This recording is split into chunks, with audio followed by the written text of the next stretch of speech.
গত ফ্যাসিবাদী সরকার একপেশেভাবে যে আচরণ করেছে এবং গত বছর আমরা দেখেছি যে মজুরি বৃদ্ধির আন্দোলনে কিভাবে গুলি করে 4 জন শ্রমিককে হত্যা করা হয়েছে এবং নিপীড়নমূলক মামলা দেয়া হয়েছে শ্রমিকদের নামে। আমরা এই সরকার শ্রমিকদের ন্যায্য এবং আইনসঙ্গত সকল দাবি আদায়, দাবি পূরণে শ্রমিকদের পক্ষ থেকে কাজ করতে বদ্ধপরিকর। 2023 সালে মজুরি আন্দোলনে শ্রমিকদেরকে নিপীড়নমূলক এবং মিথ্যা যেসব মামলা দেওয়া হয়েছিল সেসব মামলাগুলো তুলে নেওয়ার ব্যাপারে আইন মন্ত্রণালয়ের সাথে আমাদের আলোচনা হচ্ছে। সেই মামলাগুলো খুব দ্রুত সময়ের মধ্যে তুলে নেওয়ার জন্য যথাযথ ব্যবস্থা গ্রহণ করা হবে। বকেয়া বেতন নিয়ে যেই বিক্ষোভ দেখা দিয়েছে শ্রমিকদের মধ্যে, আমরা ইতিমধ্যেই নির্দেশনা দিয়েছি খুব দ্রুত সময়ের মধ্যে যেন মালিকপক্ষ বকেয়া বেতন পরিশোধ করে তার জন্য সরকার যথাযথ ব্যবস্থা নেবে। এবং শ্রমিক নেতাদের সাথে আমরা গতকাল থেকেই পালাক্রমে বৈঠক করছি।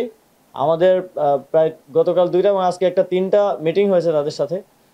তারা সকলেই এ ব্যাপারে ঐক্যমত্য পোষণ করেছেন যে এখানে শুধুমাত্র শ্রমিকদের কিছু দাবি দেওয়া তো আছেই, এর পাশাপাশি বহিরাগত যাদের শ্রম এবং শিল্পের সাথে কোনো সম্পর্ক নেই এমন কিছু লোকজনকে দেখা যাচ্ছে যারা হেলমেট পরে এবং হাফ প্যান্ট পরে এসে বিভিন্ন কারখানায় ঢিল ছুটছে, হামলা করছে।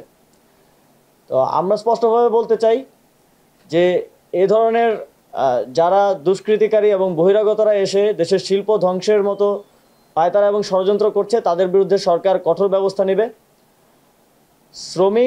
শ্রমিকদের যেই ন্যায্য দাবি দেওয়া আছে সেগুলোর বিষয়ে আমরা আলোচনা করছি শ্রমিক নেতৃবৃন্দের সাথে এবং ভবিষ্যতেও যেগুলো তাদের লং টার্ম দাবি দেওয়া আছে সেগুলো সমাধানের ব্যাপারে আমরা তাদের সাথে কাজ করে যাব। কিন্তু যারা ষড়যন্ত্র করছে এবং দুষ্কৃতিকারী যারা আছে যাদেরকে চিহ্নিত করা গেছে, শ্রমিক নেতৃবৃন্দ এক্ষেত্রে একমত হয়েছেন এবং আমাদের কাছেও তথ্য আছে, তাদের বিরুদ্ধে সরকার কঠোর ব্যবস্থা নেবে। এ ব্যাপারে কোনো ছাড় দেওয়া হবে না।